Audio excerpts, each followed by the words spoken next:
My name's Rick, he, him. I've got a lot to go through. I'm still waiting for the first slide. There it is. Talking about Antonio Gramsci.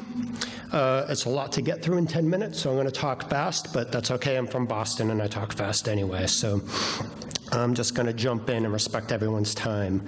So in 1926, after his arrest by Mussolini's fascist police, the prosecuting attorney at Gramsci's trial was quoted as saying, "For 20 years, we must stop this brain from working."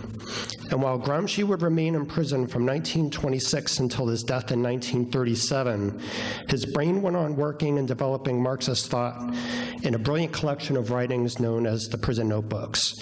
The Prison Notebooks was Gramsci's coming to grips with the failure of the Italian left to take power during the 2 Red Years, a period of upheaval between 1919 and 1920, and the subsequent rise of fascism.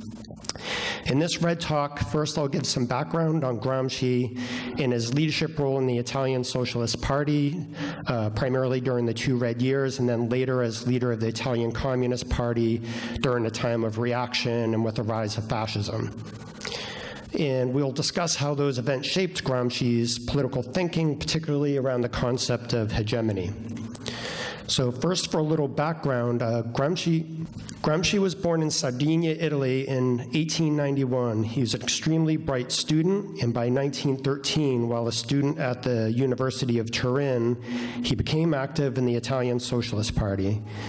Turin, Italy was an important industrial and cultural center in Italy with Fiat and other auto plants there, along with the militant labor unions and socialists, working within those plants.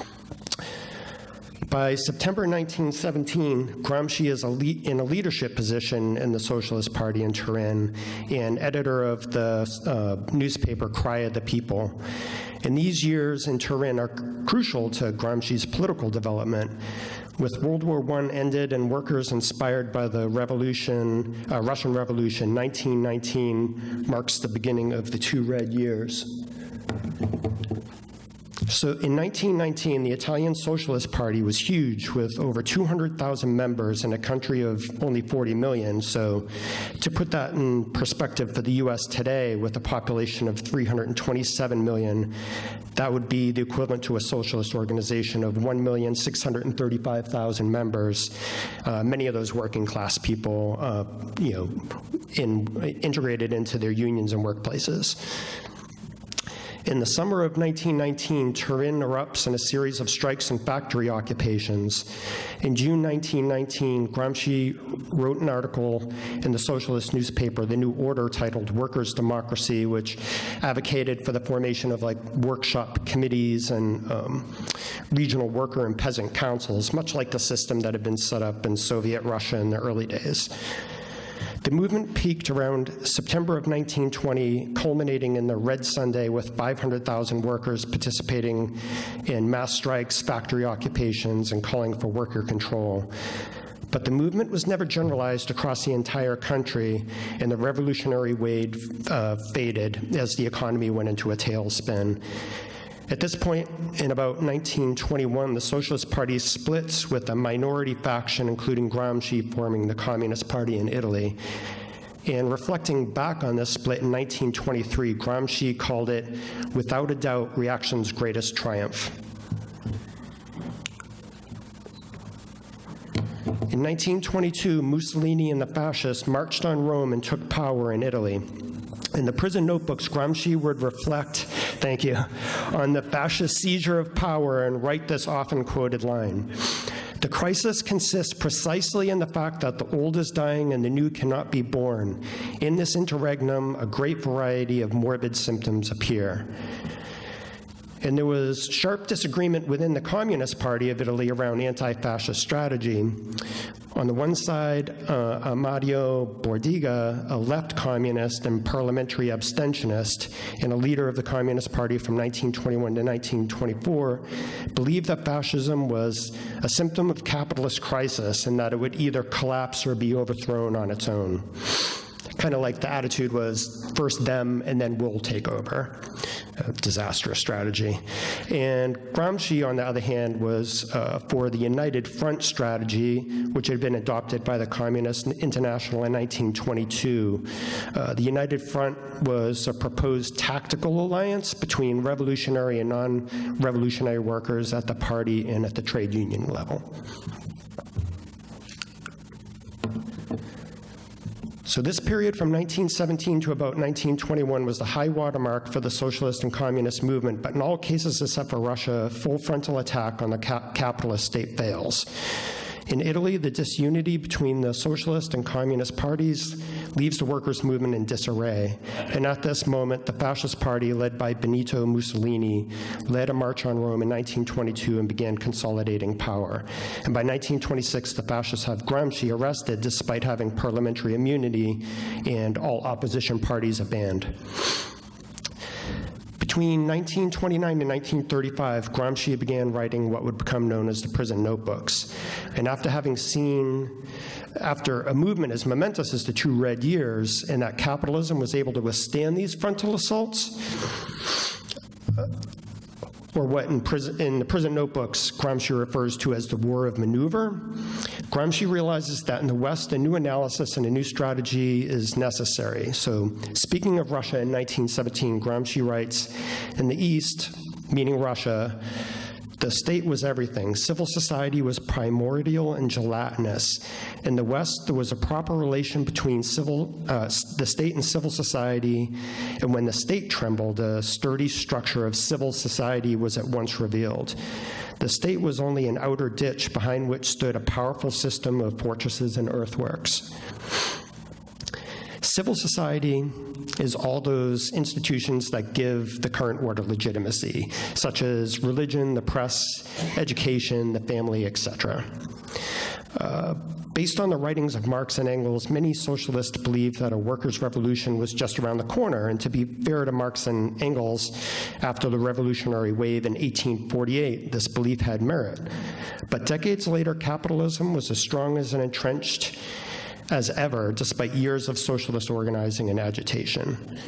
If workers are majority and it's in their interest to fight for socialism, why has this only happened in Russia? What gives the capitalist state its legitimacy? And these are the central questions that Gramsci sets out to answer in his exploration of the concept of hegemony. Hegemony isn't a word invented by Gramsci.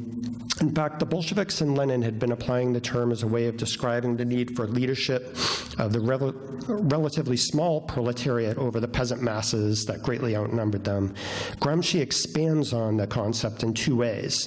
First, applying the term not only to proletarian leadership, but also to the rule of other classes and how one social class comes to dominate not only through coercion, but through consent.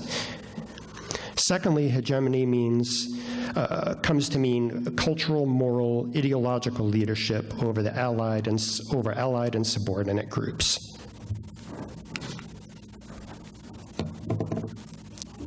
This is Gramsci's most important contribution to the Marxist tradition. In the prison notebooks, he sets out to rescue Marxism from the mechanical, historical materialism of the Second International. Their Marxism had become hollowed out and doctrinaire, and they came to believe that every fluctuation in politics and ideology can present it as an immediate expression of the base. Sorry, it's a little complicated, but I don't. But basically, Gramsci, adds to this sort of ideological superstructure, this whole concept of civil society, where the more sort of doctrinaire position was that as the forces of production and relations of production developed, then ideas would flow naturally from that. And that's not necessarily the case, according to Gramsci.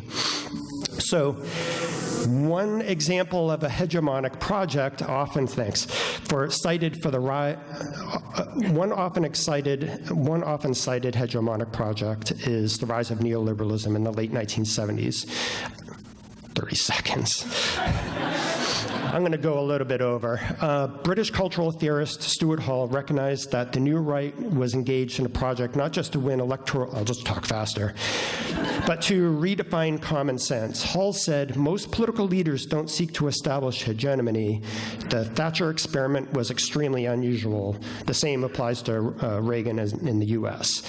Thatcher herself remarked in 1988, economics are the method, the object is to change the soul. And actually, Thatcher was asked at a dinner in 2002 what her greatest accomplishment was. She said, she replied, Tony Blair and New Labour, we forced our opponents to change their minds. So today, we find centrist politics in a crisis of legitimacy and on the defensive. Clinton's ineffectual campaign around Trump was the final straw for many people, thus a lot of people joining DSA, of course. Going up against a right-wing populist demagogue with centrist platitudes like stronger together isn't cutting it anymore. In contrast, Bernie Sanders and the movement around his campaign is articulating a narrative around a multiracial working class solidarity against the billionaire class and fighting for significant structural reforms, and importantly, Sanders is openly articulating socialist politics. I'll just cut to the readings, but there's a lot to cover. You can't do Gramsci in 10 minutes, sorry, but here are 3 very recommended readings, the top one being a selection of writings that is very good, with a lot of explanation and introductions in between.